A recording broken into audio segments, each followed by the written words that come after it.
Watering plants on holiday is not a job you start the night before the flight. Last week we watched a garden die with a kind human in charge. The gardeners who came home to living plants all did one strange thing. They started watering for their holiday before they left. Here is the question. How early? There is a number, and you get it now. 7 to 10 days. I am Mikkel. I drive buses in Belfast. Today, why the week before you go matters more than the fortnight you are away. Last week's disasters all had one thing in common. A human doing the watering. So the obvious fix is a machine, and I stand by that. But scroll the same forums and a second file opens. Timers that jammed open. Drippers that blocked. Schedules that ran wrong for a fortnight with nobody home to notice. Automated and a disaster anyway. So how does a machine fail? It gets set up to. Picture the classic version, run the film forward and watch it happen. It is 9 in the evening, the night before the flight. You are half packed. You screw the timer to the tap by torchlight. Poke a drip line around the pots. Set a schedule and call it done. Nobody stands there through a full run. Nobody checks the far end, so the dripper that blew off spends 2 weeks watering the fence. The schedule you meant for morning got saved for evening and nobody was there to notice. Because automation has one character trait. A machine does not judge, it repeats. If what it repeats is wrong, it will be wrong on time every day for a fortnight. An untested system is not a safety net, it is a gamble with a timer on it.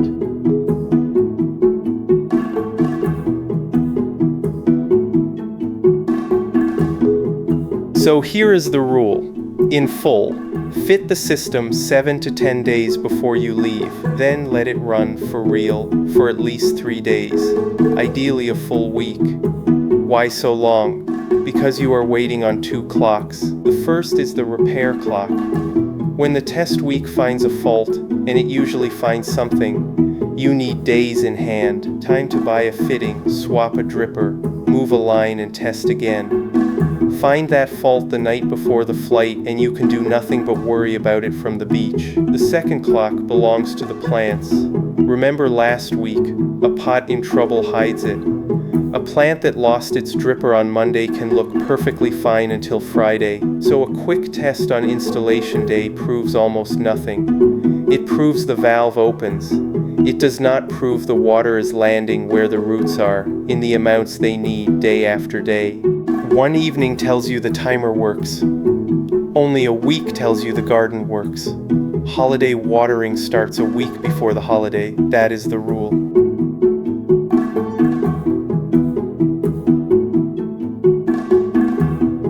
Now meet someone who did it properly. This story comes from the allotment forums, and I keep it pinned in my head. An allotment greenhouse, which is the hardest version of this problem. No mains water on the plot, no electricity either. Our gardener builds a small system anyway. A 12-volt pump running off a leisure battery, drawing from 140 liters of stored water. Then they go away for 9 days. 9 days with chilies in a greenhouse and nobody on site. They come home to living, standing chili plants, and then they post about it. Here is the detail I love. The post is titled as an update. Read that word again, because it is doing quiet work. An update means there was an earlier post. The rig was built, run, and posted about before the holiday ever started. The system was old news by departure day. That is what testing looks like from the outside. The gamblers post disasters. The testers post updates. 140 liters, 9 days, and a plan that was boring by the time it mattered.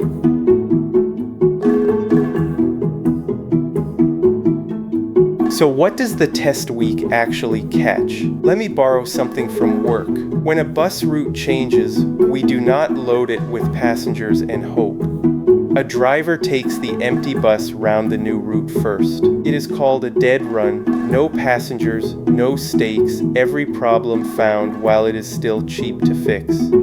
your test week is a dead run for the garden. And believe me, there are faults that never show on installation day, but almost always show within 3. Mains pressure can pop a dripper clean off overnight, leaving a tiny fountain watering your fence. A kinked line chokes half a bed while the tap end looks busy. The last dripper on the run barely weeps while the first one gushes. That one is friction, not a fault, but you only see it on a real run. A thirsty pot got 1 dripper when it needed 2. A saucer fills and never empties, quietly drowning the one plant you moved into shade, and the schedule saved for evening when you meant morning. None of those are rare. None of them are visible at 9 at night with a torch in your teeth.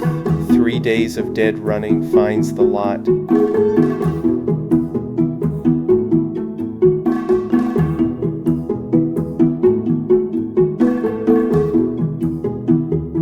By the back end of the test week, the faults are fixed and the system is running clean. Now your job changes.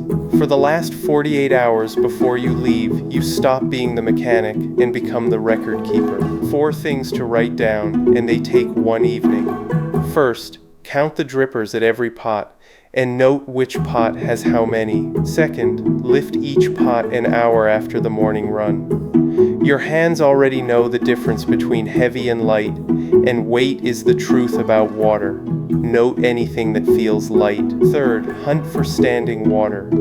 A saucer still full half an hour after the run is a warning, not a bonus. Tip it away and give that pot less. Fourth, catch 1 dripper in a measuring jug for a timed spell. The label makes a promise about flow. The jug reports what actually arrives. Why write any of it down? Because of the last piece of the plan, the backup human. A neighbor with no list can only guess. A neighbor holding 1 page that says what runs when and what heavy feels like is not guessing. They are checking. That is a different job.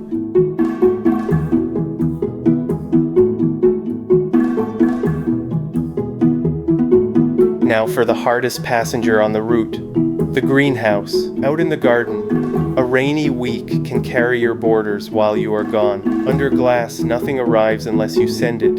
It does not rain indoors. A week of sunshine outside is a week of oven inside, and the pots under glass feel every hour of it. So the greenhouse gets its own rule, and it runs backwards from what most people do.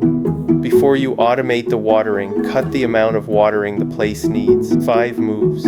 Be honest about the struggling plants, and compost them now rather than mourn them later. Pot the tomatoes and chilies up a size, which roughly doubles the water their roots can draw on. Shade the glass. Thin out the crowded leaves, because every leaf you remove is water you do not have to send. And fit an automatic vent opener if you have one, so the heat can leave without you. Only then match the kit to what is left. Capillary matting suits seedlings in small pots. Self-watering trays suit chilies, and a tap-fed drip line on a timer suits the big greenhouse crops. A steady small drink first thing each morning. 1 warning while we are under glass. If your timer offers a rain delay feature, never let it touch the greenhouse. The forecast outside means nothing in here.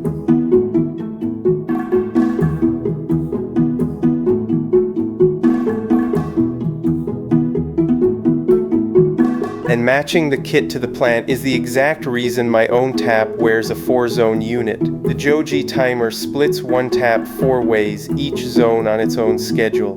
So the greenhouse drip gets its steady dawn slot, the patio pots get their daily round, and the lawn waits its turn. During the test week, the button on the unit earns its keep. Press it, that zone runs its preset spell, and you stand at the far end watching drippers instead of poking at a phone. The app flags the batteries below 20%. Swap in fresh ones on departure day anyway. 2 honest notes. The indoor hub takes up a plug socket permanently, and if you are only keeping 2 or 3 pots alive, a 9-pound mechanical timer in a shady corner will do the job. This unit earns its place when 1 tap is running 4 different gardens.